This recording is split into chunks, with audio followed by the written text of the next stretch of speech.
I wish it worked that easy. All right, so today what we're going to do is we're going to talk about risk and relative risk. And what you're doing here is you're really looking at applying some of the stuff that we've been talking about, the probabilities we've been talking about, finding out how it's used. And one of the ways that probability is used is to analyze or determine the risk of a particular thing happening. So risk is just talking about how likely something is to happen. So what is the risk that you're going to get the flu? Well, it's the same thing as the probability. Okay? So we're going to talk about those, look at some of those, and then we're going to combine that with another topic, which is relative risk, and talk about how that changes things. So here we go. Risk is simply the probability of something. So risk is the same thing as probability. But when you're talking about risk, you're talking about the probability of a specific thing happening. Right? So we usually think of risk as like diseases or the risk of a flood or something like that. But it doesn't really matter. It's still just a probability. So we're going to talk about combining. So absolute risk is the probability of random selection. So just think about it as risk. You don't have to worry about it. Don't worry about the word absolute. They never say that. I don't know why they said that. Now, relative risk is slightly different. Relative risk is a comparison of two probabilities. So relative risk is comparing two probabilities.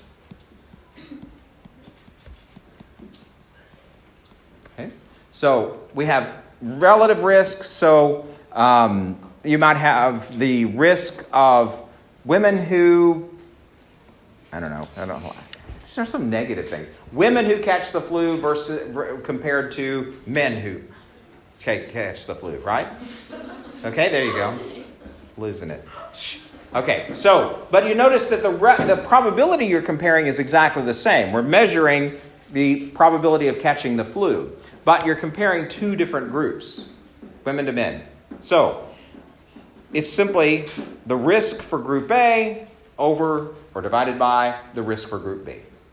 So you're just going to take one divided by the other. Now remember, the probabilities are either going to give it to you as a fraction or as a decimal. It really doesn't matter which one because you have your calculator to be able to do the math for you. Okay? All right. Don't worry about that part. Now, relative risk is not a probability because you're dividing two probabilities. So it can be greater than 1. So be careful that relative risk is not a probability, so it doesn't follow the rules for probability. Because remember, probability can't ever be greater than 1. Okay? So, easy peasy lesson. Here we go. So here's an example. A university offers courses that can be studied on campus by attending lectures or remotely through their distance learning program. The table shows the pass rate using these options. So how likely you are to pass using these options. So we can ask, what is the overall risk of failing the course and the risk for failing students who attend lectures at universities, etc. Okay? So we're going to look at some examples of these. Now, this is something called a two-way table, and we probably should have introduced that before they gave us problems in it, but that's okay.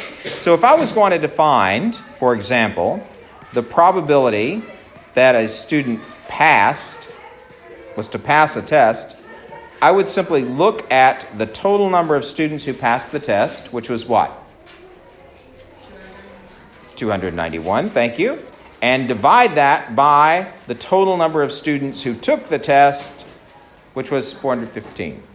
And that gives me my probability. And of course, you could put that in your calculator and change it to a decimal rate, rounded to 4 decimal places if you wanted to. So when you're finding probabilities, just take the one you're looking for divided by the total. Remember, it's out of the successes. Our success is passing, and so that's here.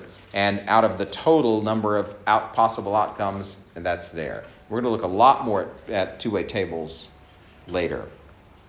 Okay, so let's walk through this example.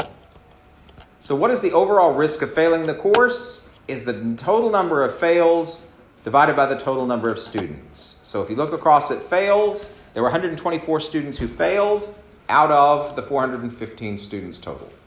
Right? And again, so there's the fractional value, then they take it to a decimal for you. Notice that they put approximately here because that means it was rounded. The answer was rounded. What is the risk of failing for students who attend lectures at the university? Because here we have lectures and remote learning. Well, this time, we're only looking at students who failed and attended lectures. Well, how many students? Where's 75, right? Out of how many total students?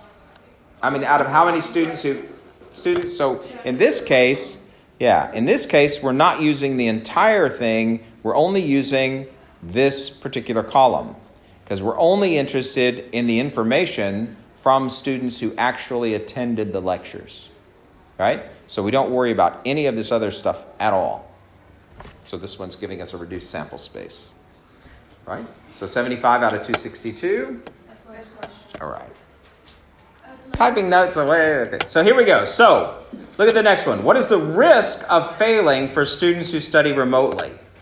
Now, risk again simply means the probability. So how many students who studied remotely failed? 49 out of how many total students who studied remotely? 153. And so that's where they got that number that they then took to a decimal. Right? It's good. Now, looking at this one, what is the relative risk of failing a course for students who study remotely compared to the risk of failing for courses who attended lectures? So be careful. The order of the order they give you the risks in makes a difference. So when you're talking about relative risk here, they want those failing the courses for students who studied remotely compared to those who attended lectures. So they put remote on the top, lectures on the bottom. So pay attention to the order they give you because that's the order you're going to compare them to. So we wanted the remote ones over the lecture ones. Put those in there. And again, the fraction bar means to do what operation? Divide. So we divided them and got our answer. And again, it's over 1, but that's fine because we're looking at relative risk, which is just a number, not a proportion, not a probability. So that's the relative risk. So exactly, failing the course for all the students. For those for the comparison of remote versus lecture. So you're more likely to fail if you take the course remotely, in other words. Oh, so okay? So it's All right. essentially the remote. It's the remote compared to the lectures. Okay? So student wants to know if passing is more likely for students who attend lectures. What would you tell them? Yes. And if you look at the relative risk, this is also the multiplier that tells you how many times. Now, pay attention here, guys, because this is the kind of question you're going to see. So, the students who studied remotely are 1.1 times more likely. So, if this number had been 0.35, that means they are 0.35 times more likely to fail, right? So, again, this is the way these things are going to be asked. They're going to ask you to describe what that means. And that is that's the multiplier. It's that you're that many times more likely or less likely, depending on which question they ask you. Okay? So you're more likely for students, you're more likely to pass if you attend your lectures than work remotely in this case. Okay? So the mathematics here, very straightforward. You just if they ask you for risk, that's just a probability. If they ask you for relative risk, that's a comparison of the two probabilities. Make sure you get the order right.